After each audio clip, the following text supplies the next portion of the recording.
معزز ناظرین، حضرت رومی لکھتے ہیں کہ ایک دن بڑا تیز طوفان آ گیا۔ ایک آدمی درخت کے نیچے کھڑا تھا، وہاں ایک بزرگ بھی کھڑے تھے، دو اور نوجوان بھی کھڑے تھے۔ اس بزرگ نے سب لوگوں سے کہا کہ تیز طوفان ہے، ایسا نہ ہو کہ درخت کا کچھ حصہ ٹوٹ کے ہمیں لگ جائے۔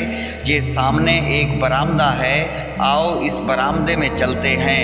وہ دونوں تو اندر چلے گئے، لیکن ایک شخص کھڑا رہا۔ اس کو کہا، بیٹے تو بھی آ جا۔ وہ کہنے لگا، کوئی نہیں، اللہ بچائے گا۔ تھوڑی دیر کے بعد بزرگ نے پھر کہا، بیٹے طوفان ہے، آندھی سے درخت کا کوئی حصہ ٹوٹ جائے گا تو تیرے سر پر لگے گا، تو یہاں آ جا۔ وہ کہنے لگا، مجھے اللہ بچائے گا۔ 2-3 دفعہ کہنے کے بعد وہ بزرگ خاموش ہو گئے۔ تھوڑی دیر بعد ایک آدمی وہاں سے گزر رہا تھا۔ اس نے گزرتے ہوئے کہا کہ بھائی برآمدے میں چلا جا، طوفان تیز ہے، کوئی چیز تیرے سر پر لگ جائے گی۔ وہ کہنے لگا، نہیں، اللہ بچائے گا۔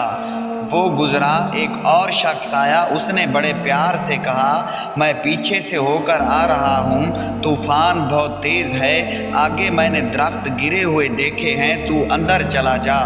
وہ کہنے لگا، مجھے اللہ بچائے گا۔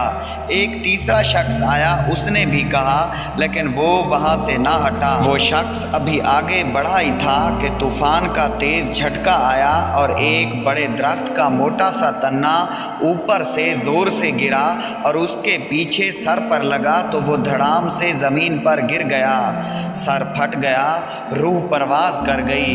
وہ 2 نوجوان جو بابا جی کے پاس کھڑے تھے، وہ کہنے لگے کہ بابا جی ایک مسئلہ تو سمجھائیں، اس بندے کا اللہ پر توکل اتنا مضبوط تھا، چاہیے تو یہ تھا کہ اللہ تعالیٰ اسے بچاتا، لیکن یہ تو مر گیا۔ بزرگ کہنے لگا کہ بیٹے تم نے غور نہیں کیا، وہ جو میرے سمیت 4 بندے اسے سمجھانے آئے تھے، وہ سارے اللہ ہی نے بھیجے تھے۔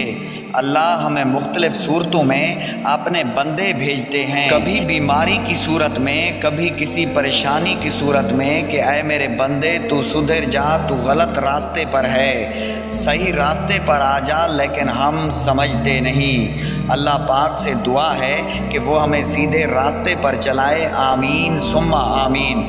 معزز ناظرین، ہماری ویڈیو اچھی لگی ہو تو پلیز ہمارے اس چھوٹے سے چینل کو سبسکرائب